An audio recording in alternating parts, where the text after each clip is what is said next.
let's make this a very interesting conversation. And let me start by saying that we are a proud supporter of Bio3 and BioInnovation. What is being done here in a very important and critical industry for Greece is it matters a lot, right? And I think that congrats to Mr. Kipidis and the team and everything that they're doing. It's been a wonderful, wonderful summit. So I have the honor of having my president on stage. Only recently, a couple of months ago, the new ESETEK board, which is the national, the body that is burdened with... That's the National Council for Research, Technology and Innovation. Exactly, right. And it's the official advisor to the government when it comes to research. Yeah. And you are a seasoned leader in the research industry. Right? You led Demokritos, and you've built Demokritos. You've made Demokritos what it is today, which is the most influential and the most consequential research center in Greece. The first question that comes to mind is, you are now leading ESETEK. You left Demokritos. Yes. And I'm wondering, this is a body that has been through different phases since its conception. Yes. I'm wondering, looking ahead, what is your strategy? What is your vision for ESETEK? How do you see ESETEK contributing to the innovation ecosystem? All right. Yes, this is the question, actually. Thank you for that. I also want to congratulate Bio3 and BioInnovation Greece. This is the third time that I am in this auditorium, a long time before I became the chairman of ESETEK. And I must say that he is also a member of ESETEK as well. I think we are the oldest and the youngest members of the body. And the strategy of ESETEK is not a personal vision. It's a vision of the state. It's a vision of the government as well. We have to take that into consideration, and it also has to line up with what's happening in Europe. And since June, when we assumed the office, there has been quite important things happening in Europe. And as of very, very recently in this country as well. So in July, the European Commission launched the big proposal for the New Horizon, the Horizon program that will start in 2028. And this is with twice the budget that all the previous programs had. The budget, of course, will be negotiated in the next few months. But there are major changes in the attitude of Horizon. Major changes in the attitude about research and innovation at the European level. Of course, it is the Draghi report. Of course, it's the aftermath of the big changes around the world, the geopolitical changes that we're witnessing. The fact is that Europe realizes that we lack in technological competitiveness. And this is the goal.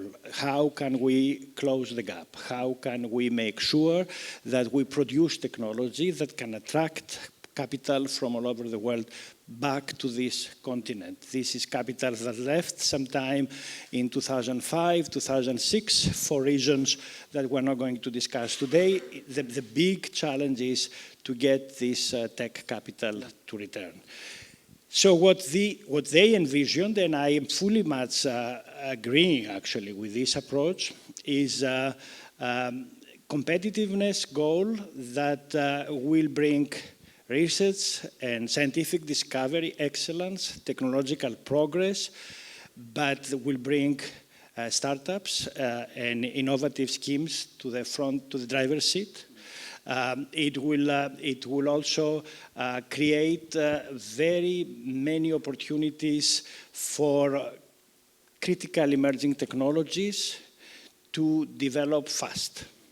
Which are the critical emerging technologies? The European definition, which of course can encompass quite a lot, is biotechnology, it is artificial intelligence. You see, I mentioned biotechnology first, AI second.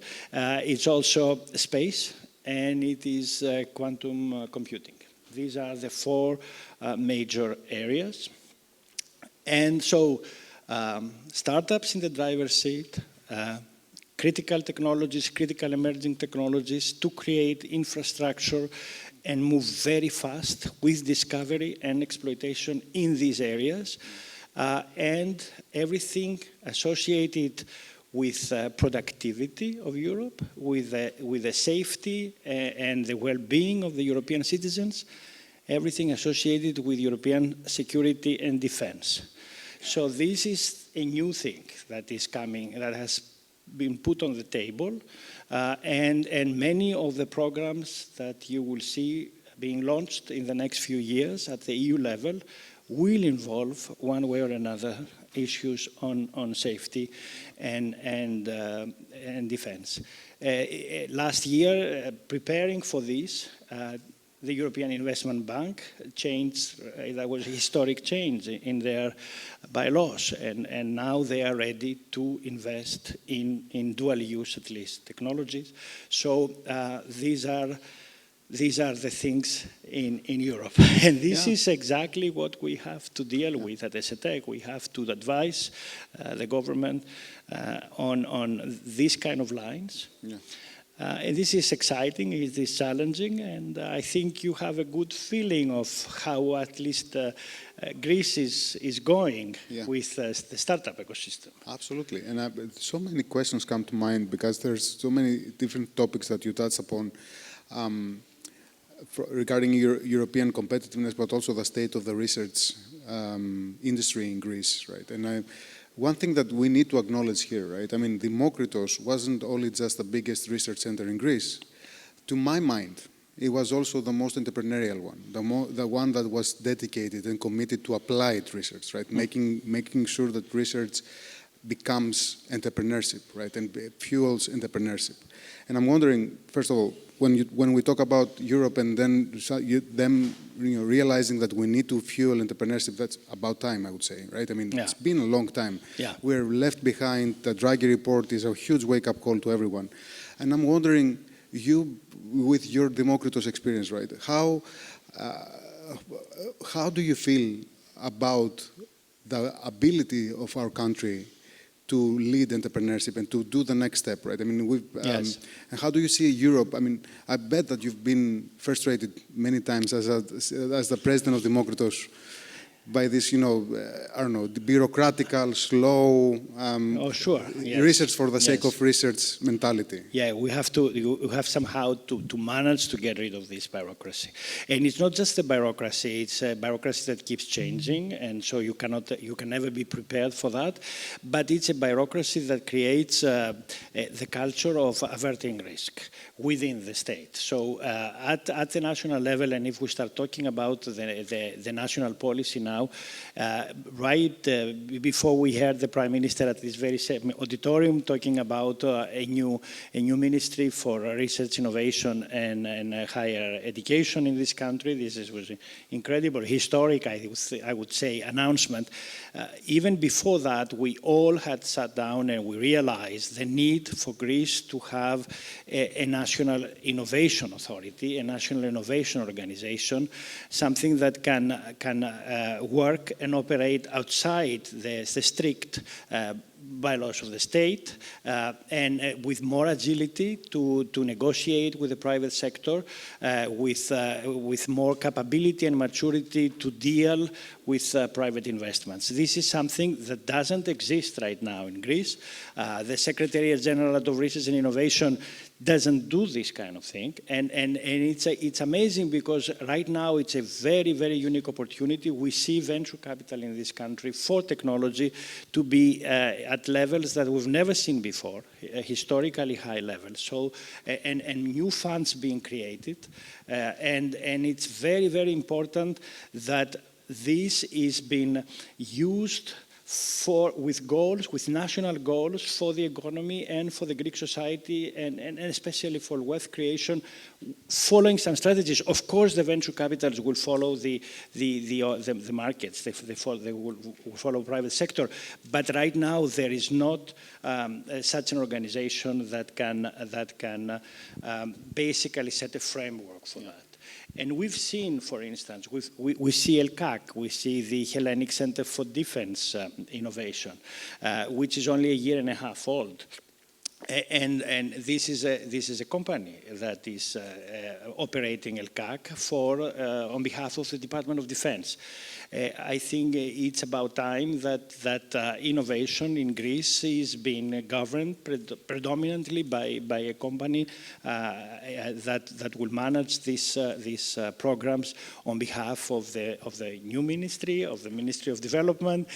We'll see about that. But certainly this is an area that we are going to focus the next couple of weeks. Yeah, and then we're proud supporters of ELCAC's endeavor. We've been working every time that you see such initiatives, right? Absolutely. Organizations that are semi-independent, but at the same time, they can move fast, they can avoid bureaucracies, they can help the government expand their capabilities, and be more absolutely, and in domains that you would never thought possible with the Greek standards. The Department of Defense has been the most, conservative and closeted department, in my opinion. Now, the example of ELCAC is going to be followed with Pharos, the first AI factory of Greece. This is, again, going to be operated and managed by a company that will be... Growth Fund. Growth Fund. The Growth Fund and the Ministry of Digital Governance, yes. Yeah. So, critical technologies and infrastructures, it's very, very important now for the national research strategy.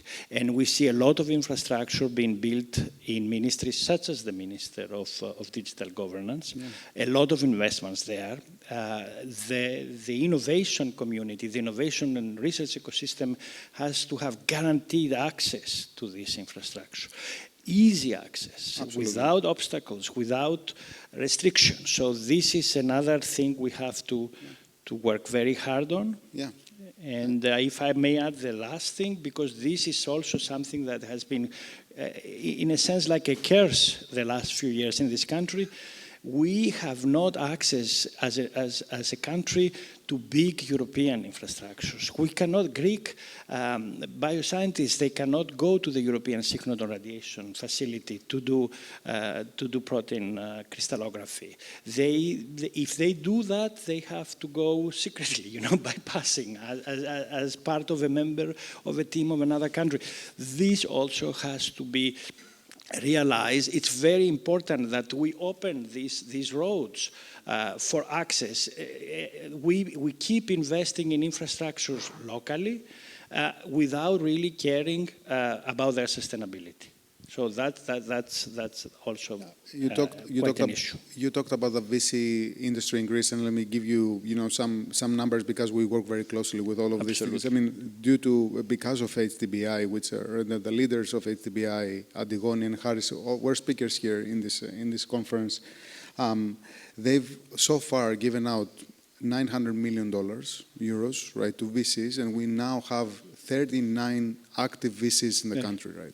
VCs that are present, they're established in Greece with Greek GPs, Greek partners, right? Greek operators, dedicated to invest only in Greek technology, right? This is unprecedented. If you look, absolutely, it's a unique opportunity. Yeah, and do you think this is sufficient? Even though at the same time we see a big drain in the grants, okay? So this is a bit schizophrenic. So we have to take good care of funding.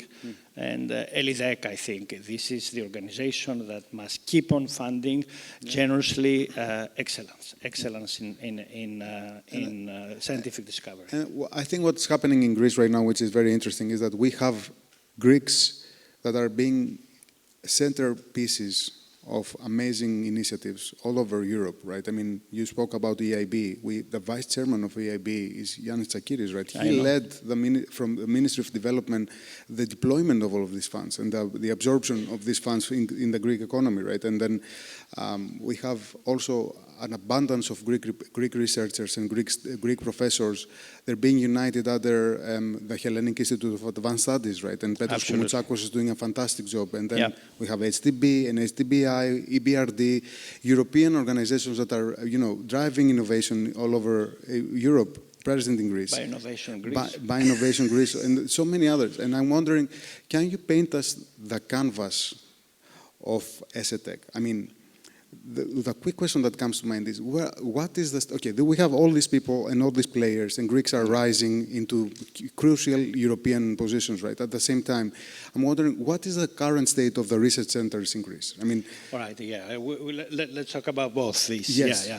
So I can say safely now that one of the first decisions of the new ESETEK was the creation of a sectorial group within ESETEK that will invite members, new members to the ESETEK that will exclusively devoted to the Greek diaspora, the Greek scientific diaspora. So organizations like all these ones that you've mentioned, they will have a role, they will have a big, a strong voice in the new ESETEK. So this is, I think, anywhere we go, especially having to do with excellence, we need the diaspora with us. Yeah. We need the guidance, the experience, and we also need to open up the roads for the young people in the diaspora to return. We see very often, established professors making the big decision to come back, but around the ages of 30, 32, this is not happening much, and we have to change that, especially if we want to go big in emerging and disruptive tech. Yeah. You don't find too many Greek scientists in quantum computing that are over 35 these days. So you have to understand that if you want to start building a community here, these are the kids you have to bring back. So, and this is the state right now. This is the kind of change that is happening in the Greek research centers. I think it's happening a bit faster than the universities. They are opening up to new talent, whether they find it here in Greece or whether they find it abroad, but they are much more ready to embrace new disruptive tech. And hopefully the universities will follow suit. And also, as far as innovation is concerned, again, we have to leave our past behind. We have to stop being afraid of taking risks when it comes to entrepreneurship, when it comes to dealing with private investors. There are many Greek universities today, I'm sure you all know it, especially the technology transfer offices around Greece, that they will not take a stand, they will not come to a decision as far as ownership of IP.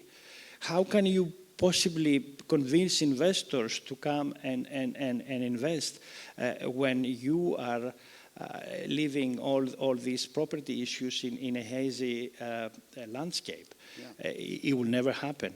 And we've seen that at Democritus. As soon as we took these steps, things started to change. And again, European organizations that are doing things to solve problems in Greece right now, HDB, right? Which is the mother company of HDBI. It's introducing a new fund. They have created a pool of capital that will be dedicated only to IP. To IP, right? Yes. Yes. They will give, I don't know, interest-free loans for IP rights. But Panagiotis, if the administrations of the Greek public research organizations, they don't realize that IP is a tool to create wealth, we go nowhere. Yeah. This is the attitude they have to acquire. You get IP because you want to make some economic value out of that. Not just to say, oh, I just got an IP. Yeah. And the administrations of these institutions, they have to be aggressive in this front. They have to, they have to get this corporate, if you want, kind of character, because it's going to be very important for the future of the public research institutions of this country. Things are going to become incredibly competitive at the European level. I started speaking about Horizon in the beginning exactly because Horizon now and collaborative research will require the presence of private investments, not in kind, but in cash. That will change things dramatically for everybody. Yeah, and we need success stories, because I think that the most aggressive and the most decisive way that we can persuade universities and educational institutions that they can make a lot of money out of innovation. It's right? with success cases. It's with success cases. Get them to be jealous. Yes. That's not on the map right now. We are hoping for that. Yes. Right? That's not on the map of their institutions right now. And absolutely. I'll go a little bit further than that, and I hope I don't get fired by you. I cannot do that. The minister can. The minister, okay. I can recommend your firing.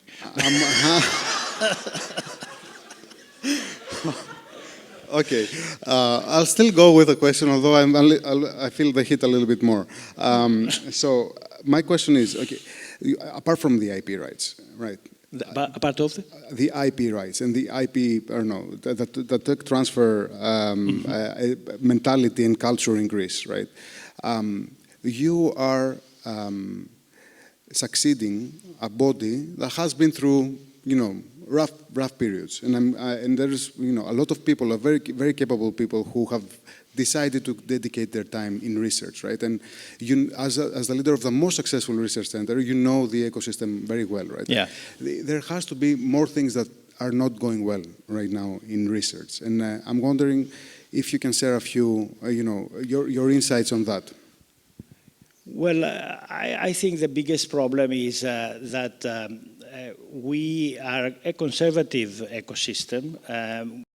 We tend to vision the future depending on what the present is, and in that way we tend to regenerate ourselves for the future. We believe a lot in us. That's not good, because things are changing, and they're changing very fast. So this is an attitude that also has to change.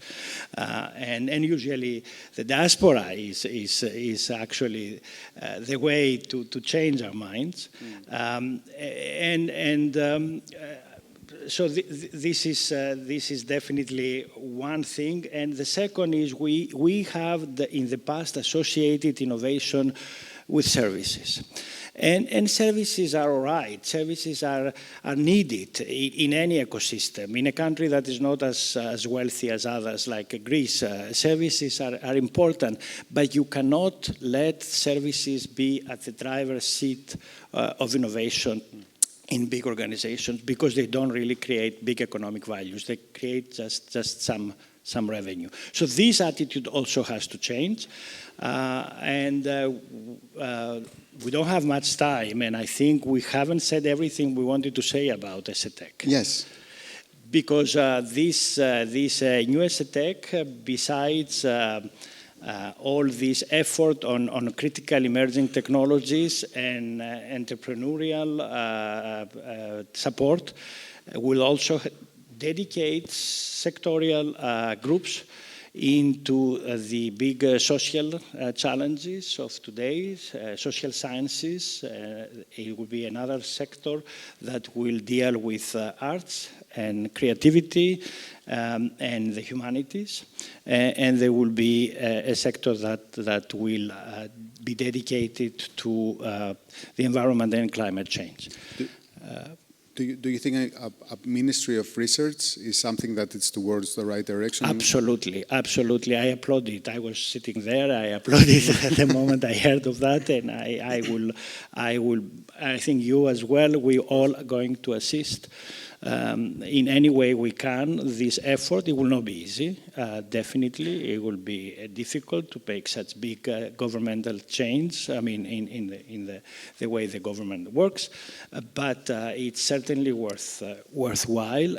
I don't think we will be able to compete in the future if we don't make these changes. The infrastructures are happening. I see Mr. Anagnostopoulos coming here. The Ministry of Digital Governance is really investing a lot, and it's not only AI, it's also space.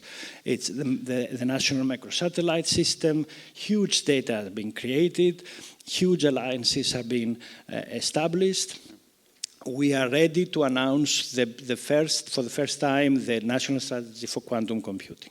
And hopefully, by next year, by this time, there will be a quantum computer in Greece so that the ecosystem can start getting accustomed on how to use quantum algorithms, besides the quantum communication, which is something already taking good shape in Greece.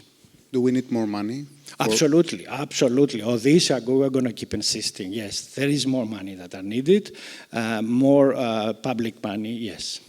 It's good that we heard here that the NEOS Horos also has to do with public investments and private investments.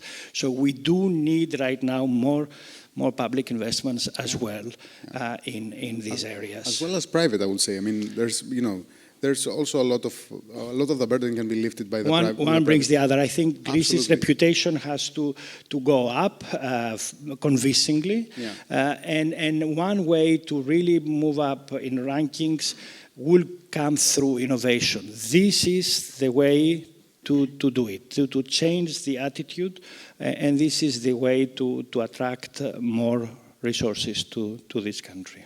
Wonderful.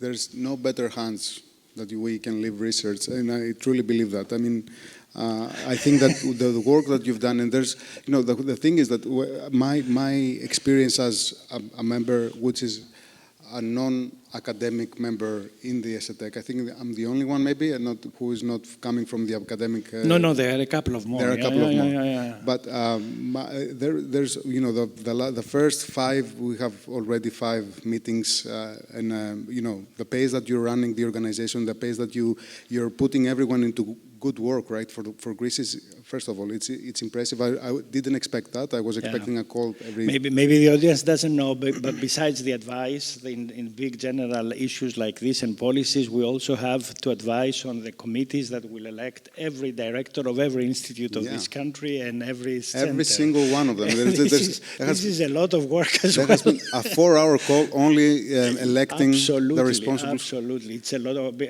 Professor Agathos knows that because we get him involved all the time in this kind of committees. And I would urge you, as part of ESETEK, I think that one work that we need to do in this country, right? I mean, we tend to focus on the negatives, and I went there a little bit. I hope I don't get fired or recommended to be fired. But we also, as Greeks, we also tend to really neglect or overlook the positive things, right? I mean, there's so many research centers in Greece. We don't know them all, right? We don't appreciate them all. We don't know what they're doing and what are their assets or, their big competitive advantages. Demokritos only, right? I mean, there's so many. No, there is fourth. There is fourth in Crete. There is Serth in Thessaloniki. Athena, the Academy of Athens, the EVA. And Taskalakis has set up an amazing research center. That's Athena. That's Athena? Yeah. No. Yeah, yes. You have to listen to me. Of course. Archimedes is a unit within Athena, the research center Athena. Yes. Demokritos. No. You see, he is not a part of the academic world, and he is soon going to know everything. I yield. But this is the beauty of this ESETEK. It brings, it's a think tank, and as you see, it brings minds and experiences that are coming from very, very different areas, absolutely needed in order to give good advice. Yeah. Absolutely, and apart from then creating the map and making sure that the Greek audience and the Greek, society is aware of what's happening, maybe also make research cool, right? And certainly an international direction, right? Attract more international talent, which Endeavor is also doing a lot of work, right? Yeah. I think that it would be fantastic if we can also connect it with the innovation ecosystem. Absolutely. And the founders and the startups. Panagiotis, no president of Demokritos or Fourth or Serth could get 5,000 people at Irodio to listen to Hassabis. Yes. Nobody. You did. On a basketball day. This is very important. These are the synergies we need. Absolutely. So, Mr. Nounesis, thank you so much for joining us. The work that you're doing is fantastic. Thank you so much. Thanks a lot.